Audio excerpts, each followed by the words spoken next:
તો હવે એ વાત કરીશું કે આપણે જે સર્જરીનું તો કહ્યું અને જે પેરાલિસિસની વાતચીત કરી.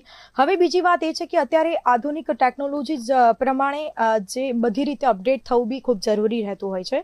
તો એક નવી સર્જિકલ પદ્ધતિઓની સ્પાઇન સર્જરી ઉપર કેટલી સુરક્ષિત હોય છે અને કેટલી સુરક્ષિત રીતે દર્દીઓ તેને કેચ કરી શકતા હોય છે?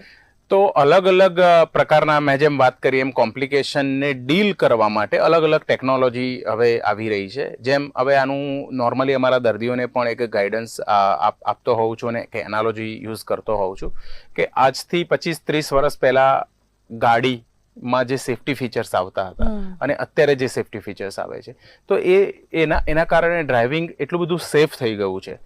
એરબેગ્સની વાત કરો, સીટ બેલ્ટની વાત કરો, હવે તો પેલા રડાર્સ પણ આવી ગયા છે કે જેનાથી ઓટો બ્રેકિંગ, ઓટો સ્ટોપિંગ, તમને એક ઇન્ટિમેશન આવે છે. આઈ હેવ ઇવન હર્ડ કે ફોરેનમાં એવી પણ ગાડી આવે છે કે જો માણસ થાકના મારે જો સૂઈ જતા હોય તો એલર્ટ પણ આપે અને જો જોકું આવી જતું હોય તો એ કમ્પ્લીટ ઓટો પાયલોટ મોડ પર લઈ અને એને કંટ્રોલ પણ કરે.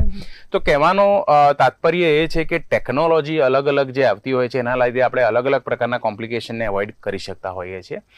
આમાં મેં જેમ તમને કહ્યું કે સ્ક્રૂ નાખતી વખતે જો એ પોતાની ટ્રેજેક્ટરીમાં ના જાય તો એના લીધે કોઈક પેશન્ટ્સમાં એ નવરૂટની ઇન્જરી અને પેરાલિસિસની ઇફેક્ટ થઈ શકે.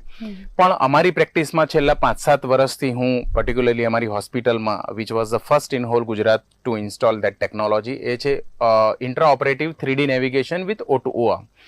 એટલે એમાં ઓપરેશન થિયેટરમાં જ એક સીટી સ્કેન મશીન હોય અને એ સીટી સ્કેન મશીન દરેક પેશન્ટની કસ્ટમાઇઝ સીટી સ્કેન લે. એટલે સર્જરી વખતે, સર્જરીના જસ્ટ પહેલાં એક એનો સીટી સ્કેન લે. એ સીટી સ્કેનનો જેટલો ડેટા છે એ ડેટા એ નેવિગેશન મશીનમાં ટ્રાન્સફર આપે. એટલે આ જે સ્કેન થયેલો છે એ ગૂગલ મેપ જેવું કામ કરે અને એ જે મશીનને ટ્રાન્સફર આપી રહ્યું છે એ આપણને ગૂગલ જેમ નેવિગેટ કરે છે એમ ગૂગલ નેવિગેશનનું કામ કરે. એટલે આ બંને જે ટેકનોલોજી છે જે ખૂબ જ એડવાન્સ છે અને ખૂબ જ કોસ્ટલી પણ છે, એના ઉપયોગથી આપણે આ જે સ્ક્રૂ નાખવાની પ્રક્રિયા છે એને ઓલમોસ્ટ 100% પ્રિસાઇઝ કરી શકીએ.